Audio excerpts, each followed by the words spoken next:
دا څوک دی چې د حالاتو څپېړو ځای ته رسولی دی او د ورکې په ژوند یې مجبور کړی دی.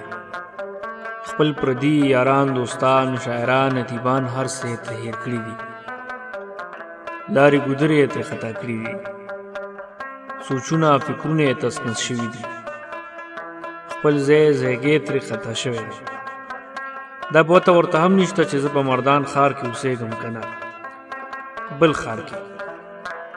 او په دې هم نه پوهېږي چې کلپاڼی د جینۍ نوم دی او که د خوړ. خو البته دومره ضرور پوه شوی دی چې له سیره څو پخېږي. دا هغه سړی دی چې لکه د کارغه ترې خپله جاله خطا شوی ده. روغه جوړه د بمبو کاریګري یې پرېښوده او د صحافت په پیډ کې یې ګوتې وهل شروع کړ. شاید د دې دپاره چې د بوټ یا محلې نه بهر هم د خلکو سره خپله پیژنګلو پیدا کړي. خو تشه لاسه ته مې دښمن یې. همدغه وجه ده چې هغه خپل مرام ته رسېدو دپاره د کور کالي پتري دوړه کړل. لومبنۍ رساله چاپ شوه. د صحافت په شد و مد لږ ډېر پوهېده نو ځکه د مواد او ګیټپ په لحاظ خلکو ډېره خوښه کړه. تعریفي خطونه شروع شو.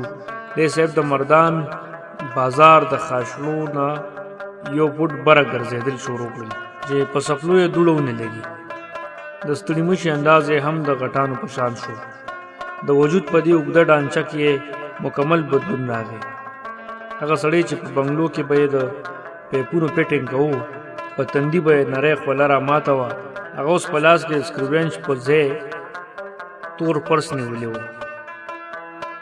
لا وړومبۍ رسالې خپلې پیسې نه وې راګرځولې چې دویمه رساله چاپ شوه. له هرې خوا وستایله شوه. د ده په مصنوعیت کې نور هم اضافه وشوه. او دغه شان د هرې رسالې نه پس د تعریفي خطونو پیریانو به د ده تخت په هوا ګرځولو. خو د بوده ازار ووهه. پیریانو یې تخت ځمکې ته راګوزار کړ. د بي بي سي لندن او وایس آف جرمني بلنې یې ورله وشلولې او سړی یې یخ پخ د مردان چوک په ډپه کېنولې. خو بیا هم ورته خپل د بمبو کار یاد نه شو. یو مقامي اخبار سره شو. ډېر زر یې د مالک سره زړه بداوی راغی. خبره عدالت ته ووته. کیس د نامعلومه منزل په لور روان شو. بیا ډېر زر دا صاحب خپله د جاسوس په شکل کې د یو مقامي اخبار په حیث ښکاره شو. خو دلته هم د ښي لاس ټیپ ریکارډ او د ګس لاس تور پرس څه کمالت ونه ښوده. د پښتونخوا د شاعرانو او ادیبانو د ایوارډونو په پروګرام یې هم تندر پرېوتو. نیمګړی راغلی و او نیمګړی پاتې شو. یعنې دا هغه سړی دی چې په یوه خپه به یې ټول مردان کچ کوو. اوږد اوږد به کېده، په دانګو دانګو به ګرځېده. مثال یې د سپینې جامې د پیري و. کله کالي پتري کې ګنجې سر راښکاره کړي، کله پیرخانه کې پرلت وهلې، کله د مکمل شاه اخګر په حجره کې بوټو لوبور کړي او کله د مردان په هسپتال کې مازدیګرۍ تر ماسخوتنه په خوند تیر کړي او کله کله په ډاکټرانو او نرسانو یې د جاسوس په کارډ دوړه دبته کړي. هغه سړی دی چې د محلې په سر کې به سړي ته د هغه د غټې غړۍ له کبله د هغه د موجودګۍ احساس وشو. چا ته بیټک کې شعرونه اورولي، چا ته افسانه اورولې، کله یو چیړلې کله بل چیړلې، چا پسې لطیفه کړې، چا پسې یوه زورداره بې باکه خندا کړې. هسې خو دا ښاغلی ما ډېر وړوکوالي نه پېژنده. دی چې کومه محله کې اوسېده دغلته زما د ماما کور هم و. هغه ورسره یوه ورځ زما تعارف په حیث د یو شاعر وکړو. نو بیا به یې چې کله زه لیدم نو ما ته به یې ویل زموږ ادبي ټولنه ده، تنقیدي اجلاسونه پکې کېږي، ښه ښه قابلان ملګري ورته راځي، ته هم راځه چې څه ناڅه اصلاح دې وشي.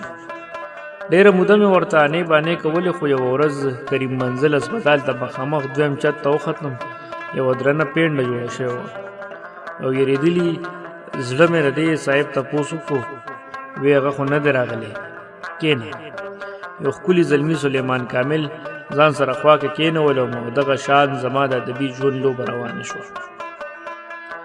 دا هغه سړی دی چې د پښتو تحریک چیرمني مو ورته په لوی اکثریت کې ورکړه او بیا ډیر زر په استعفا ورکولو مجبور کړی شو. بیا به یې ویل عجیبه خلک دي چې اجلاس ته به 15 شپېته ملګري راتلل نو هم به یې راته وی چې استعفا ورکړه او چې 15 به راتلل نو هم استعفا ورکړه. ما ته به ویل ګوره نه دې راله اوټ راکړی دی او نه مې څه مرسته کوې، په کار ده چې کم از کم زما د ملګرتیا او استازۍ خیال ساتلی، علما پیدا او په ما لګیا یې. دا هغه سړی دی چې 3,900 افسانې ورسره لیکلي پرتې دي خو لا زموږ د دیدن نه محرومه دي. یو څو خو پکې مختلفو رسالو کې چاپ دي چې د هغې نه مونږ د هغه د یو کامیاب افسانه نګار اندازه لګولی شو. هغه د لږو افسانو مجموع چاپ کول نه غواړي، پورا د 3,900 افسانو مجموع چاپ کول غواړي او په دې میدان کې هغه دماکه کول غواړي. خدای دې وکړي چې همدغسې وکړي، خو ښاغلی د خبرو خوږولو لپاره کله کله چسکام لګوي. لکه ښاغلی په یوه شپه کې 6 ځله راپاڅېدلی دی او په تیاره کې یې د یو کاغذ په یو مخ یو بل د پاسه 6 غزلې لیکلي دي. او یا دا چې د یو ملګري نه زوړ سایکل بوزي او له هغې غاړې ورله نوی سایکل راولي. دا هغه سړی دی چې تر اوسه پورې د کرایې په کور کې اوسېږي، کله یو ځای کله بل ځای، کله پې کرایي ختلی، کله روزګار خراب شوی، نه کرایه کور هم لکه د پردي کټ د نیمې شپې وي. اوس په ګجوخان روډ د کرایې په یو کور کې د ژوند ورځ شپې سبا کوي. ځان له د کور اغوستلو خواړه تصور هم نشي کولی. هغه ته اوس د مرام جاسوس د افسانو د غزلو د تعریفي خطونو هیڅ ضرورت نشته، ځکه چې دا د هغه او د هغه د بچو خېټه نشي ډکولی. د هغه نه خپل زامن، لوڼه، لیونی، لور، خوراک، څښاک، جامه، پیزار غواړي، دارو درمل ته غواړي او د هغوی نظر اوس د خپل بابا په لاس کې په هغه تور پرس وي. هغوی د تشو کاغذونو په ځای هغې کې روپۍ لیدل غواړي. خو دا هر څه اوس هغه محسوس کړي دي.